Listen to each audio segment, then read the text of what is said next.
ويسر لي أمري واحلل عقدة من لساني يفقه قولي. سبحانك لا علم لنا إلا ما علمتنا إنك أنت العليم الحكيم. اللهم ألهمني مراشد أموري وأعذني من شرور نفسي ومن سيئات أعمالي. الله سبحانه وتعالى റസൂലുള്ളാഹി സ്വല്ലല്ലാഹു അലൈഹി വസല്ലമയുടെ പ്രഥമ ശിഷ്യന്മാർക്ക് അവരുടെ അഖീദയുടെ വിഷയത്തിൽ ഏർപ്പാട് ചെയ്ത പരീക്ഷയായിരുന്നു ബദർ യുദ്ധം.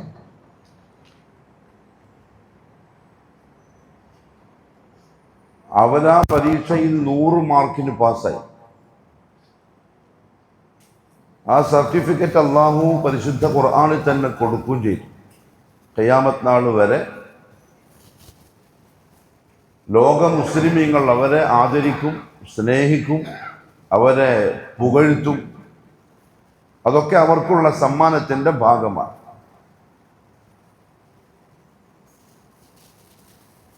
സഹാബാക്കളും അങ്ങനെയായിരുന്നു. മദീനയിലുള്ള സഹാബാക്കൾ അവരുടെ മക്കൾക്ക് കഥകൾ പറഞ്ഞു കൊടുത്ത് ആദ്യം ഇസ്ലാമിലേക്ക് വന്നവർക്കും അതിൻ്റെ പേരിൽ പ്രയാസങ്ങൾ അനുഭവിച്ചവർക്കും പ്രത്യേകിച്ചും പ്രഥമ യുദ്ധത്തിൽ പങ്കെടുത്ത ബദരീങ്ങൾക്കും അവർ വലിയ ആദരവ് നൽകിയിട്ടുണ്ട്. പക്ഷെ ആരാധന നൽകിയിട്ടില്ല. അത് ഈ ഉമ്മത്ത് നൽകിയതാണ്. കാരണം അത് ഇസ്ലാമിൽ പാടില്ലാത്തത് കൊണ്ട്. ഇപ്പൊ ബദരീങ്ങളെ വിളിക്കാൻ പാടില്ല, ബദർ മൗലൂദ് പാടില്ല, ബദർ നേർച്ച പാടില്ല എന്നൊക്കെ ഖുർആനിലുണ്ടോ ഹദീസിലുണ്ടോ എന്ന് ചോദിച്ചാൽ ഇല്ല. കാരണം ഇങ്ങനത്തെ ഒരു പരാമർശം ഖുർആനിലോ ഹദീസിലോ വരണമെങ്കിൽ ആ കാലത്ത് ഇങ്ങനെ എന്തെങ്കിലും നടന്നിട്ടുണ്ടാവണം. അങ്ങനെ ഒന്നും ഉണ്ടായില്ല. അവര് ചിന്തിച്ചിട്ട് പോലുമില്ല. പക്ഷെ ഈ ഉമ്മത്ത് അല്ലെങ്കിൽ ഈ ഉമ്മത്തിനെ പുരോഹിതന്മാര് അങ്ങനെ പലതും പറഞ്ഞ് പറ്റിച്ച് ചതിച്ച് വഞ്ചിച്ച് കാര്യലാഭത്തിന് വേണ്ടി അവരുടെ ആദർശത്തെ തകർത്തു. ആ യുദ്ധം എന്താണെന്നോ അതിൽ നടന്ന സംഭവങ്ങൾ എന്താണെന്നോ അതിലൂടെ അള്ളാഹു നമ്മളെ പഠിപ്പിക്കുന്ന എന്താണെന്നോ അതൊന്നും ആരും പറഞ്ഞില്ല, കേട്ടില്ല, മനസ്സിലാക്കിയില്ല. എല്ലാവരും പാട്ട് പാടി വൈകുന്നേരം ആകുമ്പോൾ തിന്നു തിരിച്ചു പോവുകയും ചെയ്തു. അങ്ങനെയല്ല. അതൊരു മദ്രസയാണ്. പാഠങ്ങൾ പഠിക്കണം. അവരെ പോലെ ആവാൻ ശ്രമിക്കേണ്ടവരാണ് ഞാനും നിങ്ങൾ. അള്ളാഹു തൗഫീഖ് നസീബാക്കട്ടെ. റസൂലുള്ളാഹി സ്വല്ലല്ലാഹു അലൈഹി വസല്ലമ തങ്ങളും ഈ 300 ചില്ലാനം ബദരീങ്ങളും ഇപ്പൊ ഉള്ളത് ദുനിയ, ആ ബദറിന്റെ ഉയർന്ന പ്രദേശത്ത് തമ്പ് കെട്ടി നബി സല്ലല്ലാഹു അലൈഹി വസല്ലമ തങ്ങൾക്ക് പ്രത്യേകം ഒരു കൂടാരം സഹാബത്ത് ഉണ്ടാക്കി കൊടുത്ത് യുദ്ധവും കാത്തു നിൽക്കുകയാണ്.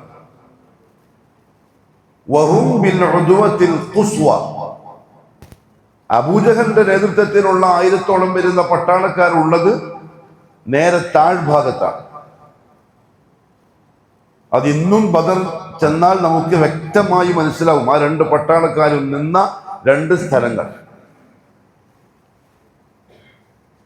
റസൂലുള്ളാഹി സ്വല്ലല്ലാഹു അലൈഹി വസല്ലമ തങ്ങളുടെ കൂടാരത്തിൽ തലേന്ന് രാത്രി, വ്യാഴാഴ്ച രാത്രി, വെള്ളിയാഴ്ച രാവിലെയാണ് ബദർ യുദ്ധം നടക്കുന്നത്.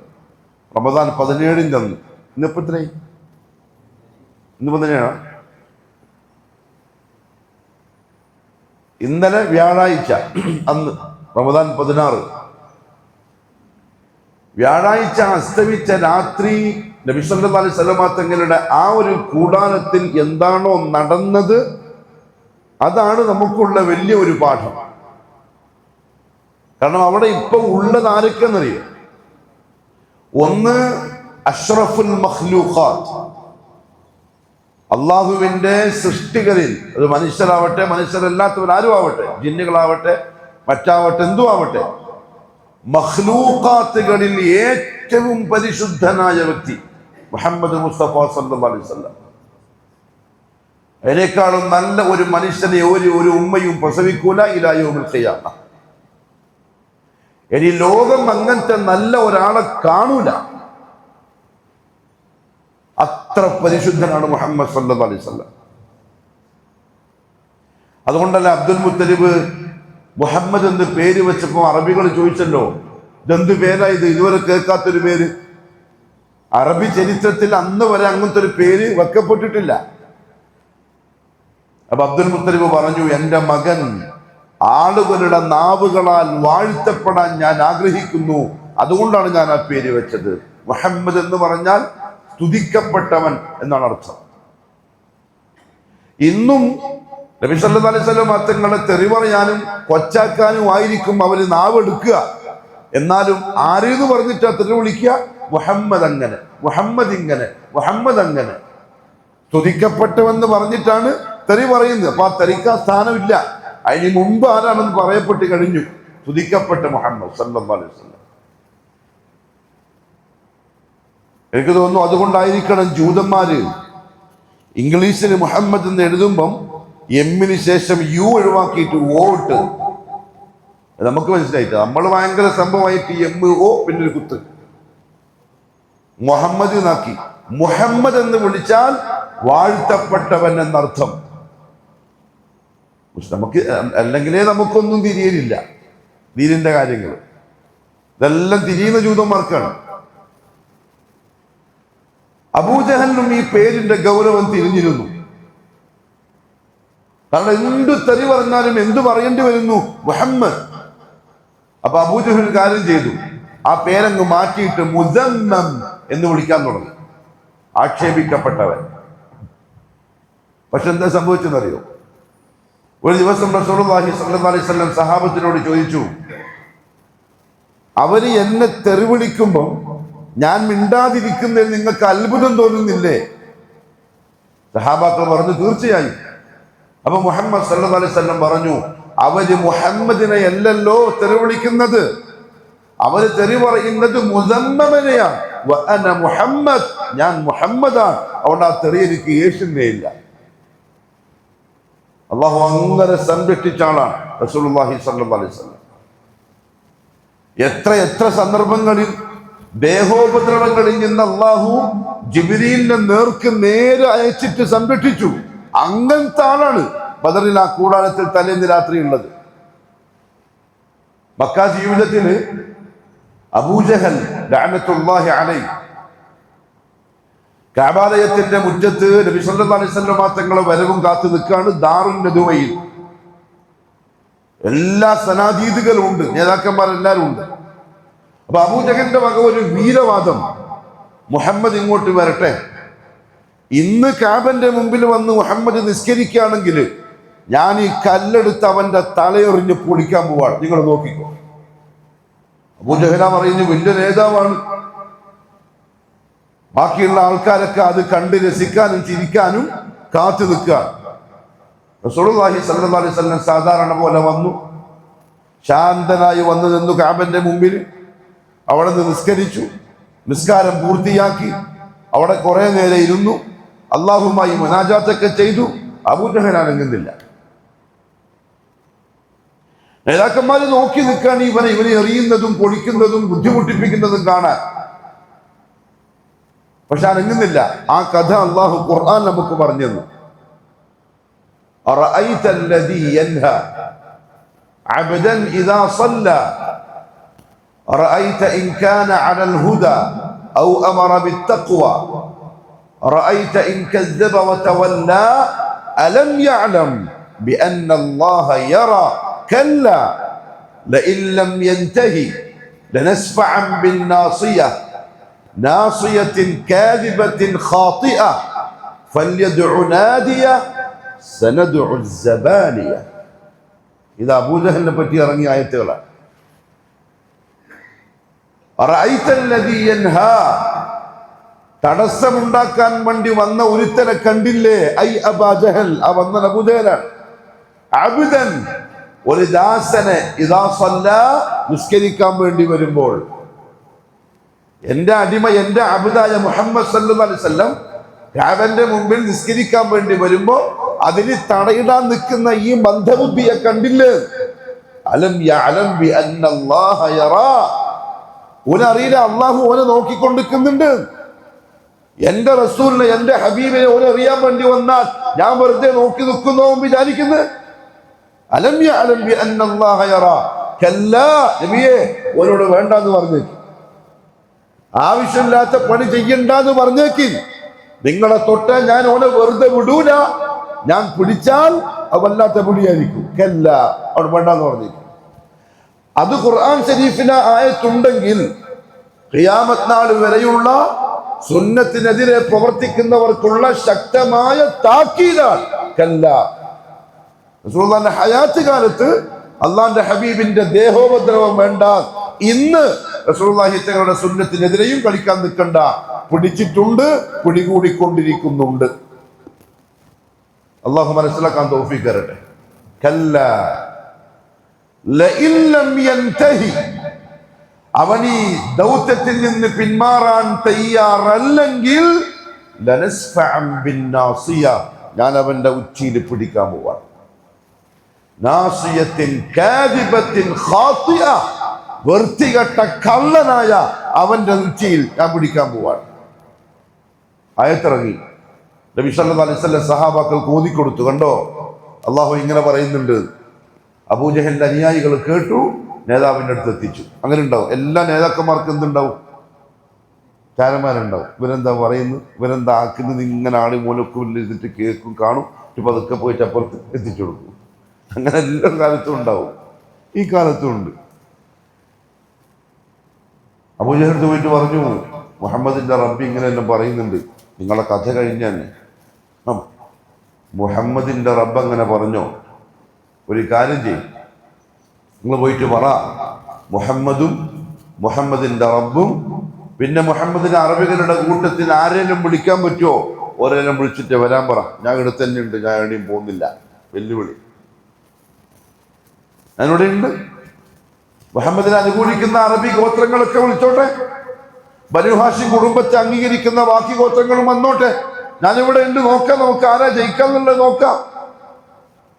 ഇത് അബൂജഹലി അനുയായികൾക്ക് പറയുന്നുണ്ട്. താമസം അപ്പുറത്ത് ജിബ്രീൽ വന്നു, അടുത്ത ആയത്ത് ഓതി കൊടുത്തു.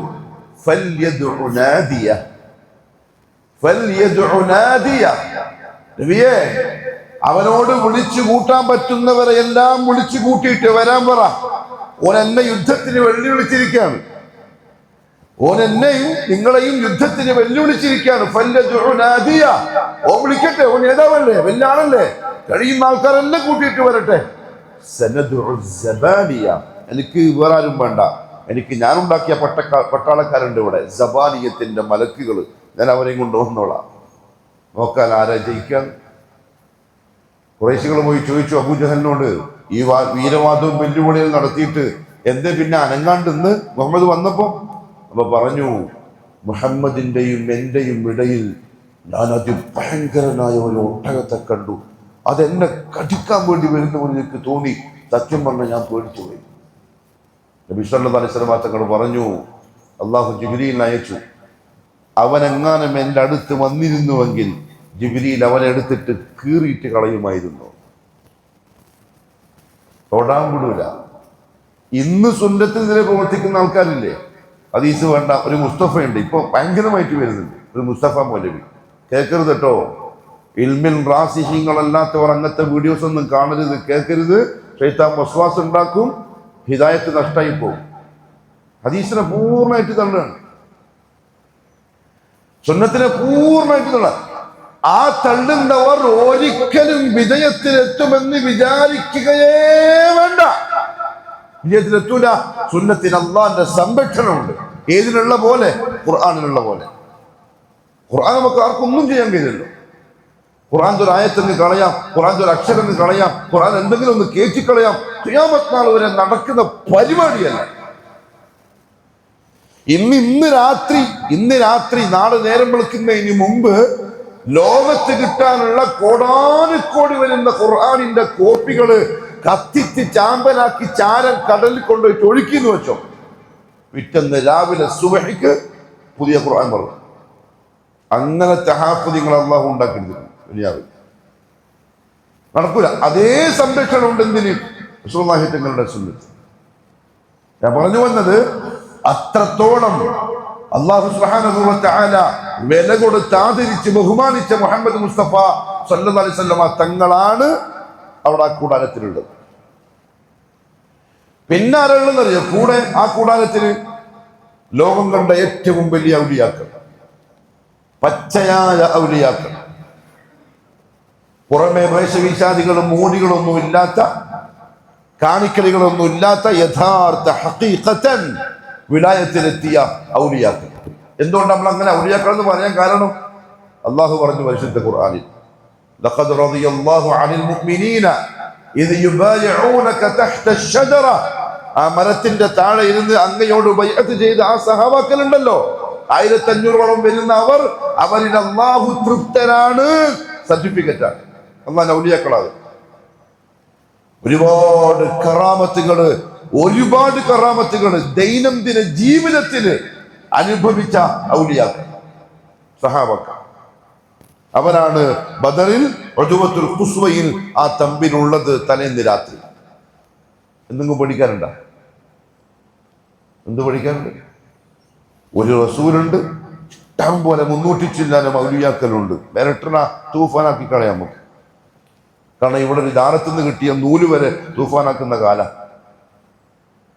ഏതോ തങ്ങൾ ഊതിയ ഒരു ചരട് വരെ ക്യാൻസറിന് വരെ മാറ്റുന്ന കാലാണിത്. തങ്ങളല്ല കേട്ടോ, തങ്ങൾ ഊതിക്കൊടുത്തവന്റെ ക്യാൻസർ മാത്രം. തങ്ങളത് മാറണമെങ്കിൽ തങ്ങൾക്ക് അമേരിക്കയിൽ തന്നെ പോകണം ചികിത്സിക്കാൻ, എന്നാലേ മാറുള്ളൂ. ഇവിടെ പ്രസവിക്കാത്ത പെണ്ണുങ്ങളൊക്കെ തങ്ങൾ ഊതിയ വെള്ളം കുടിച്ചിട്ട് പ്രസവിക്കുന്ന കാലാണ്. ഇവര് പാവം ഈ ബദറിന്റെ ആ ഭൂമിയിൽ, മരുഭൂമിയിൽ തമ്പടിച്ച് ഒരു റസൂലും കുറെ ഔലിയാക്കളും ഒരു പിടുത്തവും ഇല്ലാതെ, ഒരു സഹായവും ഇല്ലാതെ പേടിച്ച് കുറച്ച് അസ്വസ്ഥരായിട്ട് ഇങ്ങനെ കഴിയാണ് പാവങ്ങൾ. ബാക്കിയുള്ള എല്ലാം ഭയങ്കര സംഭവങ്ങൾ. ഇതിലേതാ ശരി? ഇതിലേതാ വിശ്വസിക്കേണ്ടത്? എപ്പോഴാണ് നമുക്കിതെല്ലാം മനസ്സിലായി കിട്ടുക? ഈ തങ്ങന്മാരുടെയും ഈ ആൾക്കാരുടെയും ചതിയും വഞ്ചനയും ഈ നേർച്ചയും ഉറൂസും റാത്തിയും നെയ്ച്ചോറും തുന്നലും ഇതെല്ലാം തട്ടിപ്പാണ്, തീറ്റക്കൊതിയന്റെ പരിപാടിയാണ്. ഇതൊക്കെ എപ്പോഴായി ഉമ്മത്തിന് മനസ്സിലാക്കുക? ബദർ ദിവസം വരുമ്പോ ഫേസ്ബുക്ക് മുഴുവനുള്ളതെന്നറിയോ? ഇബ്ലീസിന്റെ മക്കൾ മുജാഹിദീങ്ങൾ ഇപ്പൊ ഇറങ്ങും ബദരീങ്ങളെ കുറ്റം പറയാൻ. ഈ 2 ദിവസമായിട്ട് നമ്മൾ കുറ്റം പറയുന്ന ബദരീങ്ങളെ. ഈ ഉമ്മത്തെ എങ്ങനെയെങ്കിലും ഒന്ന് ബദരീങ്ങളെ മനസ്സിലാക്കി ആ വഴിക്കൊന്ന് വരാൻ വേണ്ടിയിട്ടല്ല ഈ പറഞ്ഞുകൊണ്ടിരിക്കുന്നത്. അസ്വസ്ഥനാണ് ആ തമ്പിൽ ഈ പറയപ്പെട്ട ഔലിയാക്കള്. അപ്പോൾ നമ്മൾ ഇന്ന് രാത്രി പറഞ്ഞ പോലെ അല്ലാഹു സുബ്ഹാനഹു വ തആല അവൻ ഇടപെട്ടിട്ട് ആ അസ്വസ്ഥത മാറ്റി കൊടുക്കുന്നു. അതിന് അള്ളാഹു ചെയ്തെന്താ അറിയോ? ഇത്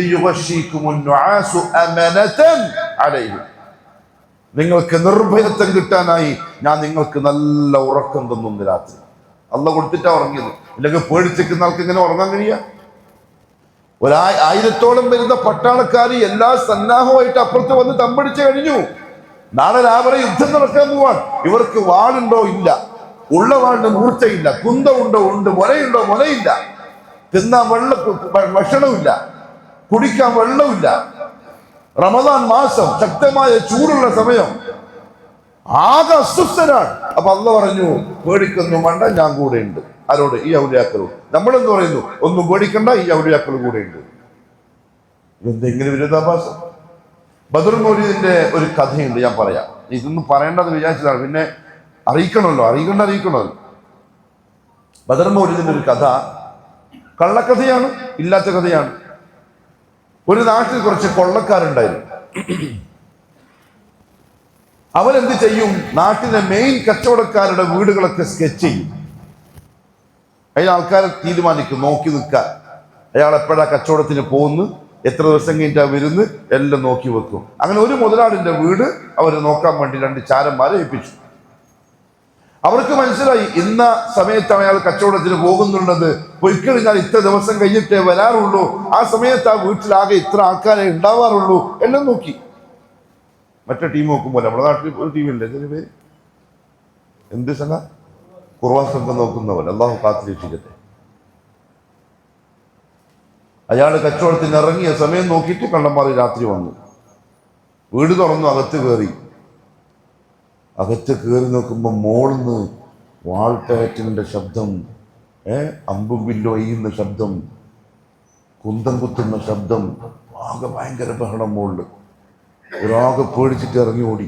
കാരണം ഇവർ വിചാരിക്കുന്ന വെച്ചാൽ മുതലാളിൻ്റെ ആൾക്കാർ മുകളിലുണ്ട് സംഭവം. 2ാം ദിവസം കയറി, ഇതന്നെ അവസ്ഥ. 3ാം ദിവസം കയറി, ഇതന്നെ അവസ്ഥ. 4ാമത്തെ ദിവസം കൊള്ളക്കാരൻ നേതാവ് പറഞ്ഞു, എന്തോ സംതിങ് ഉണ്ടല്ലോ, അയാൾ വരട്ടെ, കാത്തിരിക്കാം. അങ്ങനെ കച്ചവടം കഴിഞ്ഞ് മുതലാളി വന്നപ്പം ഈ കള്ളൻ കാണാൻ വന്നു. പറഞ്ഞു, ഞാനൊരു കള്ളനാണ്, നിങ്ങളെ വീട് നമ്മൾ സ്കെച്ചാക്കിയെന്നെ, നമ്മൾ കയറും ചെയ്തില്ല. 3 ദിവസമായി കയറുന്നു. പക്ഷെ നിങ്ങളെ മുകളിൽ നിന്ന് വാളിൻ്റെ ശബ്ദം, കുന്തത്തിൻ്റെ ശബ്ദം എന്നെ കേൾക്കുന്ന, എന്താ സംഗതി എന്താ? അപ്പം അയാൾ ഫലമുണ്ട്. ഞാൻ വീട്ടിൽ നിന്ന് ഇറങ്ങുമ്പം ബദരീങ്ങൾ 14 ആൾക്കാരെ പേരും ആ വാതിൽമേ എഴുതി ഒട്ടിച്ചിട്ടാണ് പോയത്. എനിക്ക് ഉറപ്പുണ്ട് അവരെൻ്റെ വീട് കാത്തോളൂന്ന്. നിങ്ങൾ കേട്ട വാളിൻ്റെ ശബ്ദം ആരുടേതാണ്? ഈ പറഞ്ഞ ബദരീങ്ങൾ വന്നിട്ട് എൻ്റെ പുരക്ക് കാവൽ നിന്നതാണ്. അതുകൊണ്ടാണ് നിങ്ങൾക്ക് പറ്റാതിരുന്നത്. ഈ കഥ കേട്ട മൊയന്ത്, ഖുർആന്റെ ഭാഷയിൽ പറഞ്ഞാൽ കഴുത, എൻ്റെ ഭാഷയല്ല, ഖുർആന്റെ ഭാഷയിൽ പറഞ്ഞാൽ ഈ കള്ളക്കഥ കേട്ട കഴുതകൾ 14 ബദരീങ്ങളെ പേര് എഴുതിയിട്ട് പുരക്ക് കൊണ്ടിട്ട് ഒട്ടിച്ചു. ആര് കയറാൻ നിൽക്കാൻ? കള്ളം കയറാൻ നിൽക്കാൻ. ആ ബദരീങ്ങൾ ഇപ്പൊ എവിടെ ഉണ്ടെന്ന് അറിയോ? ബൽ അഹ്യാഉൻ ഇൻദ റബ്ബിഹിം യുർസഖൂൻ ഫരിഹീന ബിമാ ആതാഹുമുല്ലാഹു മിൻ ഫദ്ലി.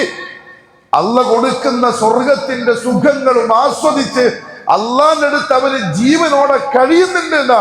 പിന്നെ എന്റെ പുരകാക്കാൻ വേണ്ടി വരുന്നതാണെന്ന് ഇവര്. അള്ളാഹിനെ പറ്റി എങ്ങനെയാ പറഞ്ഞത്? എന്റെ അടുത്ത് സുഖമായി സന്തോഷവാന്മാരായി അവർ ജീവനോടെ ഉണ്ട്. അതിനല്ല ബദരീങ്ങൾ പുരകാക്കാൻ വേണ്ടി വരൂ എന്ന് പറഞ്ഞു പഠിപ്പിച്ച അവരാണ്. തലേന്ന് രാത്രി റമദാൻ 17 അസ്തമിച്ച രാത്രിയിൽ തമ്പുന്ന് അസ്വസ്ഥരാകുന്നത്, നാളെ ഇപ്പൊ എന്താ ചെയ്യാന്ന് വിചാരിച്ചിട്ട് ഹയാത്തുള്ള കാലത്ത് ആ ബദരീങ്ങൾ. അള്ളാഹു പറഞ്ഞു, ഒരു പേടിയും വേണ്ട, ഇത് കുറച്ചുറങ്ങ്. അള്ളാഹു അവരങ്ങ് ഉറക്കി അന്ന് രാത്രി, അന്തം വിട്ട് ഉറക്കുറങ്ങും. താരീഖിന്റെ ഉലമാക്കൾ എഴുതി, പിറ്റന്ന് സുബഹിക്ക് നബി സല്ലല്ലാഹു അലൈഹി വസല്ലം വിളിച്ചപ്പോഴാണ് അവർ ഓരോരുത്തരും എഴുന്നേറ്റത്. അങ്ങനത്തെ ഉറക്കുറങ്ങും. ഒരിക്കലും ഒരാൾക്കും ഉറക്കിട്ടുന്ന രാത്രി അല്ലാതെ. അപ്പുറത്ത് പട്ടാളക്കാർ നിൽക്കുക, നാളെ യുദ്ധം നടക്കാൻ പോവാ. കൂടെ വന്നതിൽ അധികവും ഖസ്റജ് ഗോത്രത്തിലെ ചെറുപ്പക്കാരാണ്, മദീനക്കാര്. ഇതുവരെ യുദ്ധം ചെയ്തിട്ടില്ല. ആദ്യത്തെ യുദ്ധം ജീവിതത്തില്. എങ്ങനെയായിരിക്കും ഖുറൈശികളുടെ ആയുധകല, അവരെങ്ങനെയായിരിക്കും യുദ്ധം ചെയ്യുക, അവരുടെ തന്ത്രം എന്തായിരിക്കും ഒന്നും അറിയില്ല. സുന്ദരമായിട്ട് അള്ളാഹു ഉറക്കി. ആ ഉറങ്ങുന്ന സമയത്തിന് അള്ളാഹു എന്താ ചെയ്യുന്നറിയോ? വയനുസ്സിലു അലൈക്കും മിനസ് സമാഇ മാഅൻ, നല്ലൊരു മഴയും പെയ്തു കൊടുക്കും. തണുത്ത വെള്ളം അവരെ ദേഹത്തിങ്ങനെ വീണ്. എന്നാലോചിച്ചേക്ക് എന്ത് റാഹത്തിന്റെ ഉറക്കായിരിക്കും. അവർ നിൽക്കുന്ന മരുഭൂമിയിലെ മണ്ണെല്ലാം വെള്ളം കൊണ്ട് ഇങ്ങനെ ഉറച്ച്, ഇനി നടക്കാനും പിടിക്കാനൊക്കെ പ്രശ്നമില്ലാണ്ടായി നല്ല ഉറച്ചു നിന്നു. അവർ കൊണ്ടുവന്ന പാത്രങ്ങളിലൊക്കെ വെള്ളം നിറഞ്ഞു. പിറ്റേന്ന് രാവിലെ എഴുന്നേൽക്കുമ്പോൾ റീഫ്രഷ്, ഭയങ്കര സംഭവം, എല്ലാവർക്കും ഭയങ്കര ഉന്മേഷം. അള്ളാഹു പറഞ്ഞു, ഞാൻ നിങ്ങളെ എന്തിനാ ഇങ്ങനെ ആക്കിയെന്നറിയോ?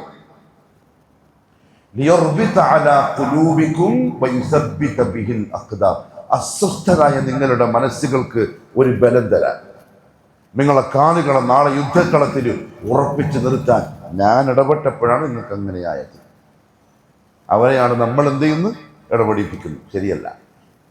ബദരീങ്ങളുടെ കാര്യത്തിൽ ആര് ഇടപെട്ടുവോ, എപ്പോൾ ബദരീങ്ങൾക്ക് പ്രശ്നം വന്നപ്പോൾ, ബദരീങ്ങൾ അസ്വസ്ഥരായപ്പോൾ, അവർക്ക് പേടി വന്നപ്പോൾ, അവനെയാണ് നമ്മളും ഇതേ സമയങ്ങളിൽ നമ്മുടെ ജീവിതത്തിൽ ഇടപെടിപ്പിക്കേണ്ടത്. ഇതേപോലെ അവൻ ഇടപെടും.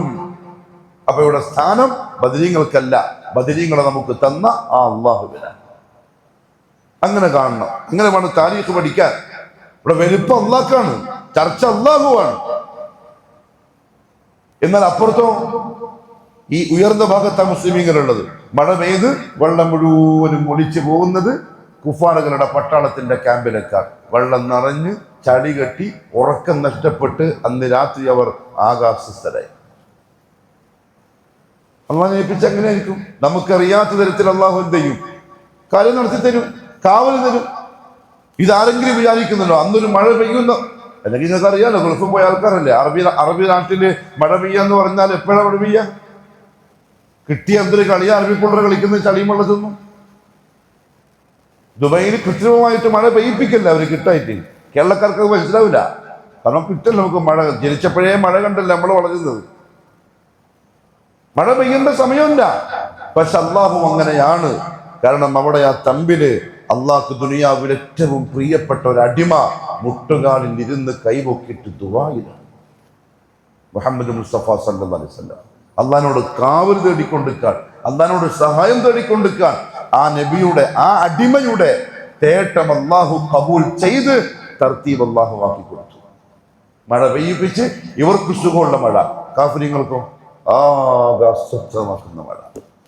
ചടിയിൽ പൂണ്ട് പാത്രങ്ങൾ കൊണ്ടുവന്ന ഭക്ഷണമൊക്കെ മണ്ണിലായി, ഉറക്കവും നഷ്ടപ്പെട്ട് വെള്ളം കയറിയിട്ട് തലേന്ന് രാത്രി തന്നെ ഏകദേശം അവരുടെ ധൈര്യവും ഒക്കെ ചോർന്നു പോയി, ഉറക്കം പോയി. ഇപ്പൊ നാളെന്താ യുദ്ധം ചെയ്യാൻ പോകുന്നു, ഉറക്കമില്ലാണ്ട് എന്താ ആരോഗ്യ ശരീരത്തിലുണ്ടാവുക? അള്ളാഹു അങ്ങനെ സംവിധാനിച്ചു, അവർക്ക് ആ സമാധാനം കൊടുത്തു. അലി ഇബ്നു അബീ ത്വാലിബ് റളിയല്ലാഹു തആല അൻഹു പറഞ്ഞു, രാത്രിയിൽ പെട്ടെന്ന് എൻ്റെ കണ്ണൊന്ന് തുറന്നു, ഉറക്കുന്നു. അവരെ സ്നേഹം നോക്കണം. കണ്ണ് തുറന്ന ഉടൻ അദ്ദേഹം നോക്കുന്നത് റസൂലുള്ളാഹിന്റെ തമ്പിലേക്കാണ്. കണ്ണ് തുറന്ന ഉടനെ ചിന്ത വന്നത് മുഹമ്മദ് സല്ലല്ലാഹു അലൈഹി വസല്ലം. എന്തായിട്ടുണ്ടാവും? തമ്പിലേക്ക് നോക്കുമ്പം ആ തമ്പിലുള്ള അള്ളാന്റെ ആ അടിമ മാത്രം ഉറങ്ങിയിട്ടില്ല, ബാക്കി എല്ലാവരും ഉറക്കാണ്. മുഹമ്മദ് മുസ്തഫ സല്ലല്ലാഹു അലൈഹി വസല്ലം ദുആയിലാണ്. അന്ന് ബദറിന്റെ തലേന്ന് രാത്രിയിൽ നബി സല്ലല്ലാഹു അലൈഹി വസല്ലം അല്ലാഹുവിനെ ഏറ്റവും അധികം വിളിച്ച 2 പേരുണ്ട്, യാ ഹയ്യു യാ ഖയ്യൂം. അതാണ് നമ്മൾ വിളിക്കേണ്ടത്. അത് വിളിക്കേണ്ടത് നമ്മളാണ്. ബദരീങ്ങളെ ഇപ്പോഴും ഈ 2025 ബദർ ദിനത്തിലും വിളിക്കുന്ന അതേ വിളിയാണ്, ബദരീങ്ങളെ. എപ്പോഴാണ് ഈ ഉമ്മത്തിന് മനസ്സിലാവും? ഒരാൾക്ക് മനസ്സിലാവില്ല, ഞാൻ ഉള്ള പോലെ പറയാമല്ലോ. കാരണം മനസ്സിലാവൽ ആർക്കാണ്? അറിയാത്തവർക്കല്ലേ. ഉറക്കുന്ന എണീക്കലാരാ? ഉറങ്ങിയ ആൾക്കാർ. ഉറങ്ങാത്ത ആൾക്കാർ എങ്ങനെ എണീക്കുക? ഒരു ആയിഷ റളിയല്ലാഹു അൻഹ ഇടയിലൊരു കഥ പറയാം. റസൂലുള്ളാഹി തങ്ങൾ നോക്കുമ്പോൾ രാത്രി കാണുന്നില്ല വിരിപ്പിൽ. അപ്പോൾ ടെൻഷനായി. ആയിഷ ബീവിയുടെ ടെൻഷൻ എന്താ അറിയോ? മറ്റേതെങ്കിലും ഭാര്യൻ്റെ അടുത്തേക്ക് പോയോ എൻ്റെ ദിവസം? കാരണം കന്യകയാണ്, നമുക്ക് അല്ലാഹുവിന്റെ റസൂലല്ല, ആയിഷക്ക് ഭർത്താവല്ലേ. നോക്കുമ്പോൾ കാണുന്നില്ല. ഇറങ്ങി, വീട്ടിൽ നിന്ന് ഇറങ്ങി നോക്കുമ്പോൾ ഇങ്ങനെ നടന്നു പോകുന്നുണ്ട്. ബാക്കിൽ തന്നെ പോയി. എവിടെ? ബഖീഅയിലേക്ക്. രാത്രി ബഖീയിൽ ചെന്ന് കബറാളികൾക്ക് വേണ്ടി ദുആ ചെയ്യാൻ വേണ്ടി പോവാണ്. ആയിഷ റളിയല്ലാഹു അൻഹ ബാക്കിൽ തന്നെ പോയി. മുമ്പിൽ റസൂലുള്ള, ബാക്കിൽ ആയിഷ. റസൂൽ കുറേ നേരം ദുആ ചെയ്തു. തിരിച്ചു വരുമ്പോൾ ആര് മുമ്പിലായി? ആയിഷ മുമ്പിലായി. അപ്പൊ ഈ രാത്രിയിൽ എൻ്റെ ബാക്കിൽ വന്ന് എന്തിനു ചോദിക്കുന്ന ഉറപ്പന്നെ. ആയിഷ എന്ത് ചെയ്തു? നടത്തത്തിന് കുറച്ച് സ്പീഡ് കൂട്ടി, നബിയും സ്പീഡ് കൂട്ടി. ആയിഷ ബീവി കുറച്ചും കൂടി കൂട്ടി, നബി അങ്ങനെ തന്നെ കൂട്ടി. ആയിഷ ഓടി പെട്ടെന്ന് വീട്ടിൽ കയറി കണ്ണുടച്ചിട്ട് കിടന്നു. റസൂലുള്ളാഹി തങ്ങൾ വീട്ടിൽ വന്ന് വിളിച്ചു, ആയിഷ കണ്ണു തുറക്കുമോ? ഇല്ലല്ലോ, ഉറങ്ങിയിട്ടില്ലല്ലോ. ഉറങ്ങും പോലെ കിടക്കുന്നതാണ്, ഇങ്ങനെ കണ്ണുറക്കും. പിന്നെയും വിളിച്ചു, ആയിഷ. കണ്ണുറക്കുന്നില്ല. അപ്പൊ റസൂലുള്ളാഹി ചോദിക്കുകയാണ്, ഉറങ്ങുന്നാണ് ഇങ്ങനെ കിതക്കുമെന്ന് ഞാൻ ആദ്യമായിട്ടാണ് കാണുന്നത്. ആയിഷ ഓടി വന്നിട്ട് കിതച്ചോണ്ടാ കിടക്കുന്നത്. ഉറങ്ങുന്നാണ് ഇങ്ങനെ കിതക്കുമെന്ന് ഞാൻ ആദ്യമായിട്ടാണ് കാണുന്നത്. കണ്ണുറക്കുന്നില്ല. റസൂലുള്ളാഹി പറഞ്ഞു, ആയിഷ ജിബ്രീൽ വന്നിട്ട് കാര്യം പറയുന്നത് കാത്തു നിൽക്കുന്നോ അല്ല നീ എന്നെ പറയുന്നോ? അപ്പൊ എഴുന്നേറ്റിരുന്നു. കാരണം ആയിഷ ബീവിക്ക് അറിയാം എന്തായാലും വഹി ഒരു കാര്യം അറിയൂ, നീ എന്തിനാ വന്നത്? ആയിഷ ബീവി കാര്യം പറഞ്ഞു. റസൂലുള്ളാഹി ചോദിച്ചു, എന്തൊരു ഗീറത്താണ് ആയിഷ നിനക്ക് എൻ്റെ കാര്യത്തിൽ, എന്തൊരു സ്വാർത്ഥയാണ് നീ ഞാൻ വേറെന്തെങ്കിലും പോകുന്നു വിചാരിച്ചിട്ടില്ലേ ബാക്കിൽ വന്നത്? അപ്പൊ ആയിഷ ചോദിച്ചെന്താ അറിയോ? യാ റസൂലല്ലാഹ്, എന്നെപ്പോലത്തെ ഒരു പെണ്ണിന് നിങ്ങളെപ്പോലത്തെ ഒരു ഭർത്താവിൻ്റെ കാര്യത്തിൽ എങ്ങനെയാ സ്വാർത്ഥത ഇല്ലാതിരിക്കുക? റസൂലുള്ളാഹി തങ്ങൾ ചിരിച്ചു, ആയിഷക്ക് വേണ്ടി ദുആ ചെയ്തു, സമ്മതിച്ചു കൊടുത്തു. ഞാൻ പറഞ്ഞു വന്നത്, ഉറക്കം നടിക്കുന്ന ആൾക്കാരല്ലേ, ഉറങ്ങുന്നവർക്കല്ലേ നമുക്ക് വിളിച്ചിട്ട് എണീപ്പിക്കാൻ പറ്റുള്ളൂ. മോലാമർ ഉറങ്ങുന്നല്ല, മോലാമർ ഉറക്കം നടിക്കുന്നവരാണ്. അവർക്ക് തിരിയില്ല. നമ്മളെങ്കിലും തിരിയുക, നമുക്കെങ്കിലും തിരിയുക, നമ്മളെങ്കിലും എഴുന്നേൽക്കുക, ഈ പരിപാടി നിർത്തുക. മഹല്ലത്തിലെ ചെറുപ്പക്കാർക്കെങ്കിലും കാര്യം ബോധ്യപ്പെട്ടാൽ മതി. യുവാക്കൾക്ക് മോലാമാരൊന്നും പരിപാടി നടക്കില്ല. വയസ്സന്മാരെ കാലം കഴിഞ്ഞു. യുവാക്കളെല്ലാം കൂടി ഉസ്താദിനെ വിളിച്ചിരുത്തിട്ട് എന്ത് മധുരമോദന ഈ പറയും, നിങ്ങൾ എന്ത് നാത്യമായി പറയുന്നു, എന്താ ഈ സംഗതി? ഇസ്ലാമിൽ വല്ലതും ഉള്ളതാണോ? ഇങ്ങനെയാണോ ബദറിന്റെ പാഠം നമ്മൾ ഉമ്മത്തിനെ പഠിപ്പിക്കേണ്ടത്? ഒരു 3-4 ചെറുപ്പക്കാരെ പോയിട്ട് കമ്മിറ്റിക്കാരെയും ഖത്തീബിനെയും ചോദ്യം ചെയ്താൽ മതി, ഉത്തരമുട്ടും. ഉത്തരമുട്ടലല്ല, നിങ്ങൾ നോക്കിയിട്ട് പറയും, ആ നിങ്ങൾ ഉച്ചക്ക് ആ പള്ളിയിൽ ക്ലാസ്സിന് പോക്കുണ്ടല്ലേ എന്നൊക്കെ ഫസ്റ്റ് ചോദിക്കുക. അള്ളാഹു റബ്ബുൽ ഇസ്സത്ത് മനസ്സിലാക്കാനുള്ള തൗഫീഖ് നസീബാക്കി തരട്ടെ. റസൂലുള്ളാഹി വിളിച്ചെന്താ അറിയോ? യാ ഹയ്യു യാ ഖയ്യൂം. അപ്പുറത്ത് എത്ര വലിയ സൈന്യം വന്നാലും, അവിടെ എന്ത് സന്നാഹങ്ങളുണ്ടെങ്കിലും, അവര് നമ്മളെ 3 ഇരട്ടി വലുപ്പത്തിലാണുള്ളതെങ്കിലും, യാ ഹയ്യു യാ ഖയ്യൂം, നീയാണ് അൽ ഹയ്യും അൽ ഖയ്യൂമും. നിന്റെ മുമ്പിൽ അവരൊന്നുമല്ല. നീ എന്നെന്ന് ജീവിച്ചിരിക്കുന്നവനും നമ്മളെയും അവരെയും ഈ മഹാപ്രപഞ്ചത്തെയും അടക്കി ഭരിക്കുന്നവനുമാണ്. ബിറഹ്മതിക അസ്തഗീസ്, നിന്റെ റഹ്മത്ത് കൊണ്ട് ഞാൻ നിന്നോട് സഹായം തേടുന്നു.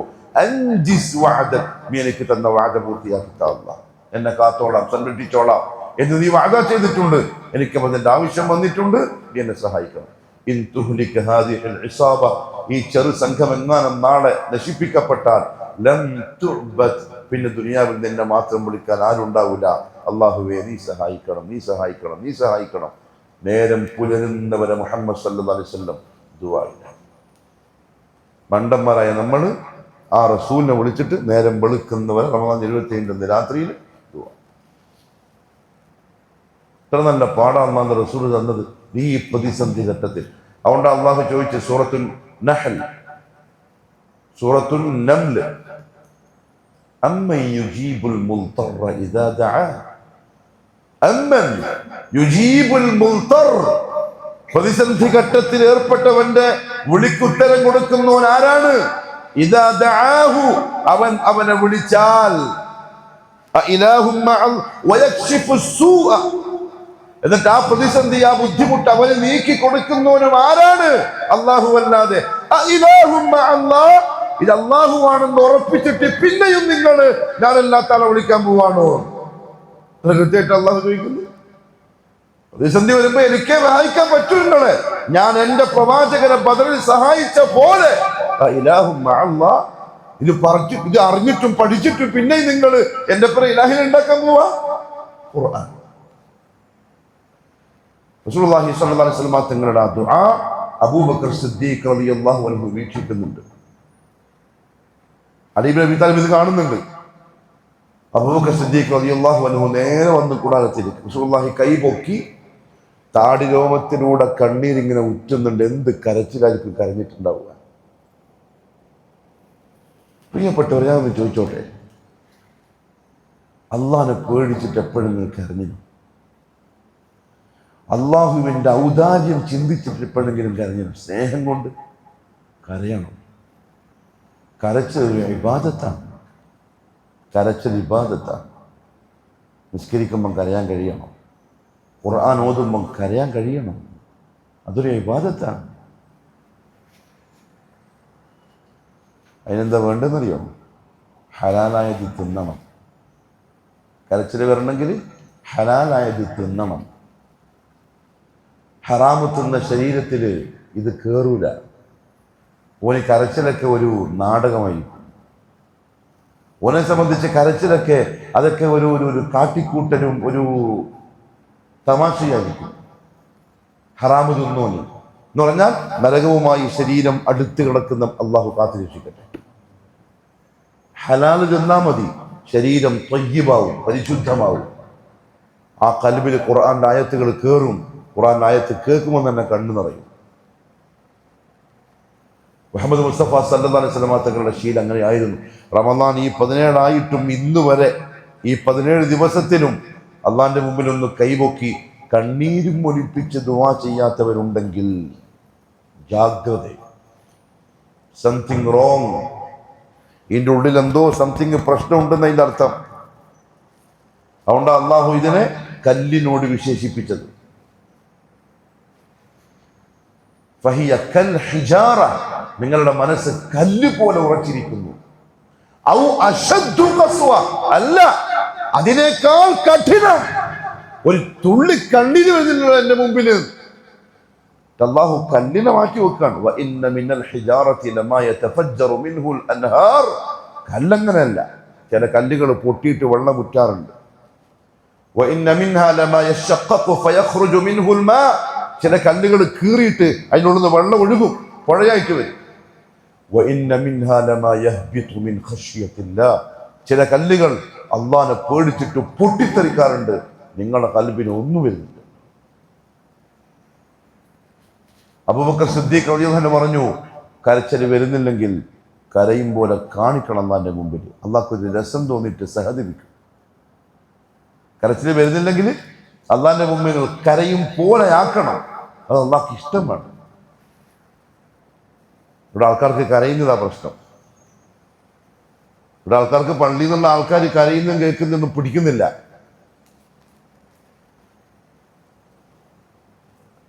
ഇന്നല്ലാഹ തയ്യിബുൻ ലാ യഖ്ബലു ഇല്ലാ തയ്യിബാ. അള്ളാഹ് പരിശുദ്ധനാണ്. പരിശുദ്ധമാരിൽ നിന്നുള്ളതേ അള്ളാഹിൻ്റെ അടുത്ത് പരിശുദ്ധമായിട്ട് എത്തുള്ളൂ. അതുകൊണ്ട് ഭക്ഷണം ഹലാലാക്കിയാൽ മതി. ഒരന്നം പോലും ഹറാം എൻ്റെയോ ബാലൻ്റെയോ മക്കളുടെയോ ശരീരത്തിൽ കയറിക്കൂടാ. നിർബന്ധം പിടിക്കണം. പട്ടിണി കിടക്കേണ്ടി വന്നു, പട്ടിണി കിടന്ന് മരിക്കേണ്ടി വന്നു, ഹറാമിൽ നിന്നാൻ പാടില്ല. സലഫ് സാലിഹ്യങ്ങൾ അവരുടെ മക്കൾ പറയും, ഉപ്പമാർക്ക് ജോലിക്ക് പോകുമ്പോൾ രാവിലെ ഭാര്യമാരും പെൺമക്കളും പറയും, ദാ വിശന്ന് മരിക്കാൻ തയ്യാറാണ്, ഒരൊറ്റ പൈസ ഹറാമിൻ്റെ കൊണ്ട് നീ തീറ്റിക്കല്ലേ. ഭാര്യമാർ പറയും ഭർത്താക്കന്മാരോട് വീട്ടിൽ നിന്ന് പോകുമ്പോൾ. അതിൻ്റെ കാര്യം ഇതാണ്. ഹറാമിലൂടെ വളർന്ന ശരീരത്തിൽ ഇതൊന്നും യേശൂല. ഖുർആന്റെ ആയത്തുകളൊന്നും ആ കൽബിൽ ഇങ്ങനെ തട്ടിയിട്ടങ്ങ് പോവും, അതിൻ്റെ ഉള്ളിലേക്ക് പോവില്ല. അബൂബക്കർ സിദ്ദീഖ് റളിയല്ലാഹു തആല അൻഹു എന്ന് നോക്കുമ്പോൾ താടിയിലൂടെ ഇങ്ങനെ ഉറ്റാണ്. പുതച്ച പുതപ്പ് താഴോട്ട് ഊർന്ന് വീണിട്ടുണ്ട്. ബാക്കിൽ നിന്ന് വന്നിട്ട് ഇങ്ങനെ കെട്ടിട്ട് പിടിച്ചു റസൂലുള്ളാഹി തങ്ങളെ. ഹസ്ബുക യാ റസൂലല്ലാഹ് മുനാശദതക റബ്ബക. അങ്ങയുടെ റബ്ബിനോടുള്ള ഈ സംഭാഷണം മതിയാക്കി നബിയെ, മതി. അള്ളാഹു നിങ്ങളുടെ ദുആ കേൾക്കാതിരിക്കൂല, സഹായിക്കാതിരിക്കൂല. ഇതെന്തൊരു ദുആ നിങ്ങൾ ചെയ്യുന്നത്, മതി. നാളെ നിങ്ങളുടെ കണ്ണിന് കുളിർമയുള്ള പലതും നമ്മളിൽ നിന്ന് കാണാൻ നിങ്ങൾക്ക് സാധിക്കും ഇൻഷാ അല്ലാഹ്. റസൂലുള്ളാഹി സ്വല്ലല്ലാഹു അലൈഹി വസല്ലം അന്ന് രാത്രിയിൽ നേരം പുലരുന്നവരെ ദുആയില്ല. വലിയൊരു പാഠം ആ പാഠമാണ്. എന്ത് പ്രതിസന്ധി വന്നാലും വിളിക്കും, യാ ഹയ്യു യാ ഖയ്യൂം ബിറഹ്മതിക അസ്തഗീസ് അസ്ലിഹ് ലി ശഅനി കുല്ലഹു വലാ തകിൽനി ഇലാ നഫ്സി തർഫത ഐൻ. എന്തൊരു അർത്ഥമുള്ള വാക്കാന്നറിയോ?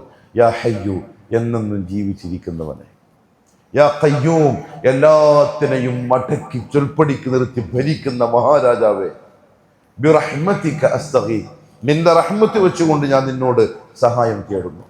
അസ്ലിഹ് ലി, നീ എനിക്ക് നന്നാക്കിത്താ.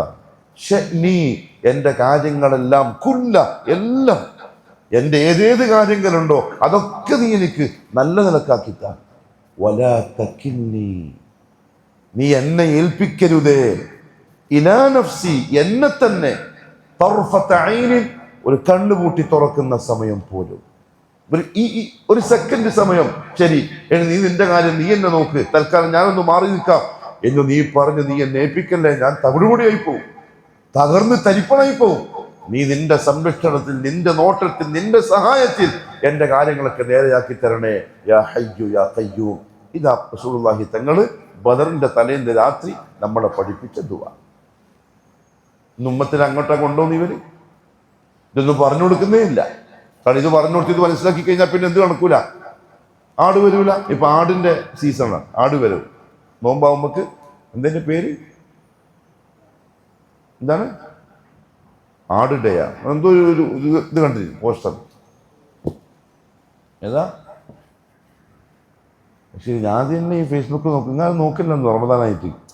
മാഷാ അല്ലാഹ്, ഉസ്താദ്മാരന്നെ മോശം. നമ്മളിപ്പം ഫേസ്ബുക്കിലുണ്ട് എത്ര. മാഷാ അല്ലാഹ്. പിറ്റേന്ന് രാവിലെ ഞാൻ പറഞ്ഞല്ലോ, മഴ പെയ്ത് വെള്ളം കയറി ആകെ പട്ടാളക്കാരെല്ലാം ആകെ അസ്വസ്ഥരായിട്ടാണ് ഉള്ളത്. അള്ളാന്റെ സഹായമാണ്. ഇദ് തസ്തഗീസൂന റബ്ബക്കും ഫസ്തജാബ ലക്കും. തലേന്ന് രാത്രി നിങ്ങൾ നിങ്ങളെ റബ്ബിനോട് സഹായം ചോദിച്ചു, ആ റബ്ബ് നിങ്ങളെ സഹായിച്ചു. ആ സഹായത്തിന്റെ ഒരു ഭാഗമാണ് തലേന്ന് രാത്രി വെള്ളമൊടിച്ച് പട്ടാള ക്യാമ്പിലേക്ക് പോയത്, ശത്രുക്കളെ ക്യാമ്പിലേക്ക്. അബൂജഹലിനും ഏകദേശം അസ്വസ്ഥ. ഈ പട്ടാളക്കാരി പോയാൽ പിന്നെ നേതാവ് രണ്ട് ചാരന്മാരെ വിട്ടിട്ട് പറഞ്ഞു, ഒന്ന് പോയി നോക്കിയിട്ട് വന്നേ, അവിടെ എത്ര ആളുണ്ട്, എന്തൊക്കെ സന്നാഹങ്ങളുണ്ട്, ആയുധങ്ങൾ എന്തൊക്കെയുണ്ട്. അംബ്രുബിനു അങ്ങനെ ഒരു പേരാണ് ഈ പോയാൾ. നല്ല ബുദ്ധിമാനായിരുന്നു. അത് അറിയുന്നുണ്ട് അയാളെ തന്നെ വിട്ടത്. പൂജാരി കുതിരപ്പുറത്ത് പോയി ഏകദേശം സഹാബാക്കളുടെ ക്യാമ്പിന്റെ പരിസരങ്ങളെല്ലാം അരിച്ച് പറക്കിയിട്ട് തിരിച്ചു വന്നു. പറഞ്ഞു കൊടുത്തു, സംഭവം ഒരു 300 ആൾക്കാരൊക്കെ ഉള്ളൂ. അവരെ നോട്ടത്തെ ക്ലിയർ ആണല്ലേ. പണ്ടത്തെ ആൾക്കാരുടെ ഒറ്റ നോട്ടത്തിന് ആളുകളുടെ എണ്ണം വരെ മനസ്സിലാക്കി. ഒരു 300 ആളുണ്ടാവും. വലിയ ആയുധങ്ങളൊന്നുമില്ല, കുറച്ച് കുന്തവും കുറച്ച് വാളും. നമ്മൾ സാധാരണ മക്കത്തുനിന്നെല്ലാം ഈ ചെറിയ ചെറിയ ഗോത്രങ്ങൾ യുദ്ധത്തിന് പോകുമല്ലോ, അത്രയേ ഉള്ളൂ. കാരണം അതിനു വേണ്ടി വന്നവരല്ലേ ഇവര്, യുദ്ധത്തിന് വന്ന ആൾക്കാരല്ലല്ലോ. പിന്നെ അതുകൊണ്ട് നമ്മളെ യുദ്ധത്തിന് പറ്റിയ പട്ടാൾക്കാരൊന്നും ആ കൂട്ടത്തിലില്ല. പക്ഷേ ഞാൻ നോക്കിയിട്ട് മരണം എന്ന് പറയുന്ന സംഗതിയെ തീരെ ഭയമില്ലാത്ത മുഖമാണ് ഞാൻ അവർക്ക് കാണുന്നത്. അങ്ങനെ മരണമെന്ന് പറയുന്ന സംഗതി, അതിൻ്റെ ഒരു ഭയത്തിൻ്റെ നിഴല് പോലും ആ മുഖത്ത് ഞാൻ കണ്ടിട്ടില്ല. നമ്മളിൽ നിന്ന് ഒരാൾ കൊല്ലപ്പെടാതെ അവരിൽ ഒരാൾ മരിക്കുമെന്ന് എനിക്ക് തോന്നുന്നില്ല. അങ്ങനെയാണെങ്കിൽ ആ 300 പേര് കൊല്ലപ്പെട്ടാലും നമ്മുടെ കൂട്ടത്തിലും 300 ആൾ പോകാനുള്ള എല്ലാ ചാൻസും ഉണ്ട്. പിന്നെ നമ്മൾ വെറുതെ യുദ്ധം ചെയ്യണോ? ഇതാണ് ഇയാൾ വന്നിട്ട് അബൂജഹലിനോട് പറയുന്നത്. അബൂജഹൽ ഇങ്ങനെ നോക്കി, ഈ ചങ്ങായിയുടെ വർത്താനം കാലം പട്ടാളക്കാർ കേട്ടാൽ ഉള്ളത് ചോർന്നു പോകും. പറഞ്ഞു, നിന്നോട് നോക്കാനേ പറഞ്ഞിട്ടുള്ളൂ, നിന്നോട് അഭിപ്രായം ചോദിച്ചില്ല, വണ്ടി വിട്ടോ. അബൂജഹൽ സത്യം പറഞ്ഞ പേടിയായി. ശരിയാണ്, സഹാബക്കളെ സംബന്ധിച്ചിടത്തോളം വാളിലല്ല പ്രതീക്ഷ, കുന്തത്തിനുമല്ല പ്രതീക്ഷ, ആൾബലത്തിനുമല്ല പ്രതീക്ഷ. അവർക്കൊറ്റ പ്രതീക്ഷയുള്ളത് റബ്ബുൽ ആലമീനിലുള്ള തവക്കുൽ മാത്രം. കാരണം അവരുടെ ഈ നേതാവ് 13 കൊല്ലമായിട്ട് അവരെ പഠിപ്പിച്ചുകൊണ്ടിരിക്കുകയാണ് ലാ ഇലാഹ ഇല്ലല്ലാഹ്. അത് കൊടുത്തിട്ടാണ് അവർ വന്നിരിക്കുന്നത്. പിന്നെങ്ങനെ ആ മുഖത്ത് മരണത്തിൻ്റെ പേടിയുണ്ടാവും? പിന്നെങ്ങനെ തിന്നാനില്ലാത്ത, ആയുധമില്ലാത്ത, വാഹനങ്ങളില്ലാത്ത ഈ 314 പട്ടാളക്കാർക്ക് ഈ വരുന്ന 1000-ഓളം വരുന്ന ആൾക്കാർ എന്ത് ഭയം ഉണ്ടാവും? അത് ഈ നോക്കിയാൾക്ക് കൃത്യമായിട്ട് മനസ്സിലാവുകയും ചെയ്തു. അത് അവരുടെ ആ മാനസികാവസ്ഥ അത് പിറ്റേന്ന് അങ്ങനെ തന്നെ പുലരുകയും ചെയ്തു. പിറ്റേന്ന് രാവിലെ റമദാൻ 17 വെള്ളിയാഴ്ച ശക്തമായ യുദ്ധം, പല സംഭവങ്ങളും പല മുഅ്ജിസത്തുകളും അന്ന് സംഭവിച്ചു. ഇൻഷാ അല്ലാഹ് നമുക്ക് രാത്രിയിൽ അത് പറഞ്ഞ് അവസാനിപ്പിക്കാം. എന്തൊക്കെ ബദർ പറഞ്ഞ ദിവസങ്ങൾ ഇങ്ങനെ അതിൻ്റെ വേക്കിൽ തന്നെ പോകും. പക്ഷെ കഥ പറച്ചിലല്ല കേട്ടോ കാര്യം, പറയുന്ന കഥയിൽ നിന്ന് പാഠം ഉൾക്കൊള്ളണം. അവരുടെ ആ വിശ്വാസവും അള്ളാഹുവിലുള്ള തവക്കുലാക്കിയതിന് ശേഷം അവർക്ക് കിട്ടിയ ധൈര്യവും മനസ്സമാധാനവും അതെല്ലാം നമുക്ക് കിട്ടുന്നുണ്ടോ എന്ന് ഇടയ്ക്കിടയ്ക്ക് നോക്കണോ? അള്ളാഹനെ തവക്കലാക്കുന്നത് നമ്മൾ പറയുന്നുണ്ടല്ലോ. തവക്കുലാക്കി കഴിഞ്ഞതിന് ശേഷം ഉള്ള ഒരു യഖീനിൽ ഉണ്ടാവുന്ന ഒരു സമാധാനമുണ്ട്. നമ്മൾ തവക്കലാക്കിയതിന് ശേഷവും എന്നാലും ആവുമോ? അത് തവക്കുലല്ല. അത് നമുക്ക് ബദരീങ്ങൾ ഉപയോഗിച്ചത് തവക്കുലല്ല. അള്ളാഹുവിൽ തവക്കലാക്കുന്നത് എന്തുകൊണ്ടാണ്? ആവുമെന്ന് ഉറപ്പുള്ളതുകൊണ്ടാണ്. എന്നിട്ട് തവക്കലാക്കിയതിന് ശേഷം സംശയം വന്നാൽ അത് നമ്മളെ ഈമാനിൽ പ്രശ്നമുണ്ടെന്ന് അതിൻ്റെ അർത്ഥം. ഏൽപ്പിച്ചു, അള്ളാഹിനെ ഏൽപ്പിച്ചു. ഇനി അള്ളാഹ് തീരുമാനിക്കും പോലെ, അള്ളാഹ് തീരുമാനിച്ചതേ നടക്കുള്ളൂ. ഖുൻ ലൻ യുസീബനാ ഇല്ലാ മാ കതബല്ലാഹു ലനാ ഹുവ മൗലാനാ വഅലല്ലാഹി ഫൽയതവക്കലിൽ മുഅ്മിനൂൻ. എന്തൊരു നല്ല വാക്കാണ്! സുബ്ഹാനല്ലാഹ്.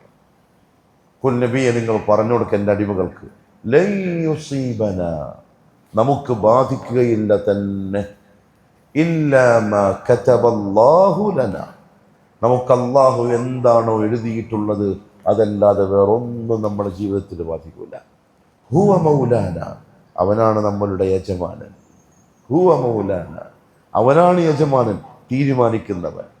വഅലല്ലാഹി, അതുകൊണ്ട് ആ അല്ലാഹുവിന്റെ മേൽ ഫൽയതവക്കലിൽ മുഅ്മിനൂൻ, അവനെ വിശ്വസിക്കുന്നവൻ ബലമേൽപ്പിച്ചു കൊള്ളട്ടെ.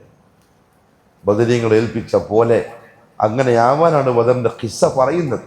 അള്ളാഹു മനസ്സിലാക്കി അമൽ ചെയ്യാനുള്ള തൗഫീഖ് തരട്ടെ. പിന്നെ പ്രിയപ്പെട്ടവരെ, ഒരു കാര്യം ഞാൻ മുമ്പ് ഒരു ക്ലാസ് സൂചിപ്പിച്ചതാണ്. നമ്മളെ പള്ളിയുടെ ഒരു ചെറിയ വർക്ക് നടക്കാൻ പോവാണ്. മുൻ ഫ്രണ്ട്